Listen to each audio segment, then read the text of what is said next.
Es gibt ja noch die Low-Fat-Diät, das heißt, Fett hat zu viele Kalorien, du solltest auf das Fett verzichten und dadurch abnehmen. Aber was für einen Einfluss hat gerade Fett jetzt bei der Produktion deiner Sexualhormone? Ist die große Frage, alles das erfährst du in diesem Video.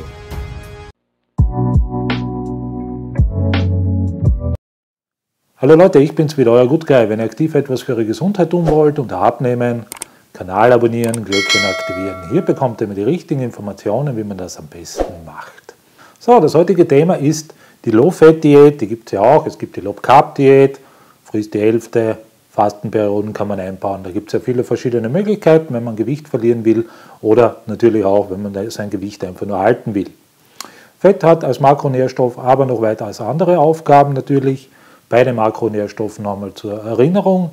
Es gibt ja Fett, es gibt die Proteine und es gibt die Kohlenhydrate. Das sind die Überbegrifflichkeiten und die Eiweißkomponente, also das Protein und das Fett, sind essentielle Bestandteile, weil sie natürlich auch wichtig für den Baustoffwechsel sind. Die ganze Körperstruktur von uns besteht eben nicht nur aus Fettzellen, sondern die ganzen Körperregionen reparieren sich auch selbstständig wieder, müssen wieder aufgebaut werden und gerade Fett- und Eiweißkomponenten sind dort wichtiger Baustoff dabei. Wenn es jetzt um die Sexualhormone geht, werden im Alter natürlich auch immer weniger, so wie es im Alter eigentlich generell dann in die Degeneration reingeht, dann natürlich, man wird älter und auch bei den Hormonen, beim Hormonhaushalt sieht es dann vielleicht mit den Jahren etwas schlechter aus. Das heißt, wenn man dann jetzt noch vielleicht ein paar Kilo zugenommen hat und dann noch auf die Komponente zurückgreift, ist Gott sei Dank schon zurückgedrängt in der Ernährungsbetrachtung, dass man mit dem Fett jetzt rigoros runtergehen sollte. Es gibt es aber noch nach wie vor, gerade wenn man im Supermarkt schaut mit den ganzen Low-Fat-Produkten. Und da schauen wir uns jetzt an, was jetzt gerade das Problem ist, wenn es mit dem Fett zu wenig ist. Der Grundbaustein für viele Hormone im menschlichen Körper wird aus Fett gebildet, das wäre das Cholesterin, das wird in der Leber gebildet, einer der wichtigsten Baustoffe im menschlichen Körper. Hat natürlich jetzt auch einen äußerst negativen Ruf, genau, gerade wenn es natürlich um erhöhte Cholesterinstände geht. Es kommt aber immer auf die einzelnen Komponenten des Gesamtcholesterins an, habe auch schon eigene Videos dazu, da sollte man sich immer näher anschauen einmal. Cholesterin per se ist ein sehr guter Baustoff für den menschlichen Körper und gerade wenn es um Hormone geht, wenn es um unsere Sexualhormone geht, ist es der Grundbaustein für zahlreiche dieser Sexualhormone, eigentlich für alle.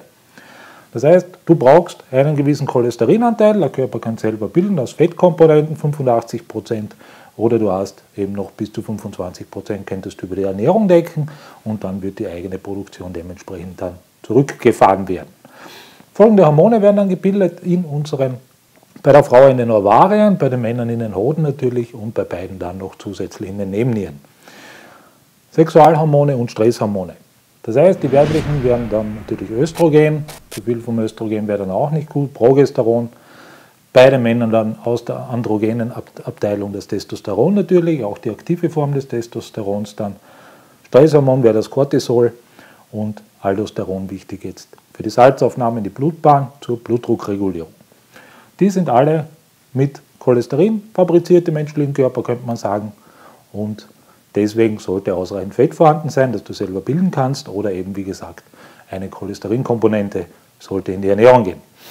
Sonst kommt es natürlich zu gewissen Symptomen, wenn Sexualhormone jetzt nicht im Ausgleich sind, sondern wenn sie einfach auch zu wenig vorhanden sind, dann kann es natürlich als erstes einmal zum Abfall der Libido kommen, der Sexualtrieb geht zurück, also nicht altersentsprechend, aber also zusätzlich zu dem, wie es vielleicht im Alter noch leichter runtergeht oder durch Bewegungsmangel etc. Allein dadurch, dass vielleicht einfach nur die Baustoffe fehlen für die dementsprechenden Hormone, kann es dann dazu kommen. Dann natürlich depressive Verstimmungen gehen hoch.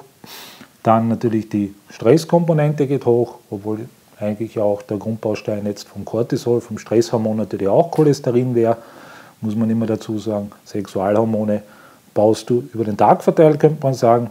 Und die Stressantwort kommt ja unmittelbar. Das heißt, wenn eine Dauerstressbelastung vorherrscht, wirst du ziemlich viel Cholesterin allein für die Cortisolproduktion verziehen. Dann natürlich Schlafstörungen könnten auftreten, verstärkte Gallensteinbildung. Wenn jetzt Cholesterin in der Ernährung fehlt oder generell die Fettkomponente fehlt, hat eigentlich die Galle jetzt nicht wirklich, wollte schon sagen Bock, aber eigentlich wirklich, aber nicht wirklich einen Grund jetzt, dass sie Galle ausspuckt. Galle ist dafür zuständig im menschlichen Körper, dass Fett verstoffwechselt wird. Wenn über längere Zeit jetzt das Fett fehlt, spuckt die Galle nicht. Das heißt, es kann sich natürlich zu Steinbildung kommen, denn die Galle muss regelmäßig entleert werden. Dann kognitive Dysfunktionen könnten auftreten.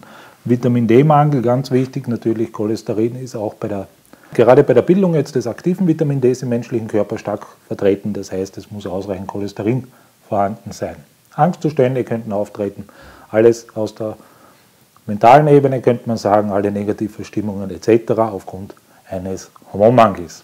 Wie vorhin schon erwähnt natürlich, 85% mit guten Fettquellen kannst du dann selber herstellen von Cholesterin und die Top-Cholesterinquellen in der Ernährung, dann, wo viel vorhanden ist, dass du sagst, du gehst mit dem Cholesterin jetzt extern hoch, dass der Körper weniger selber produzieren muss. Wäre Top 1 natürlich das Eigelb, enthält jetzt extrem viel Cholesterin. Butter enthält viel Cholesterin, Fisch, Fleisch, Meeresfrüchte, also aus der Muschelabteilung dann, ist auch noch sehr gut vertreten das Cholesterin. Und gute Fettquellen wären ohne Cholesterin, jetzt zum Beispiel Nüsse, Avocados oder Kokosnüsse.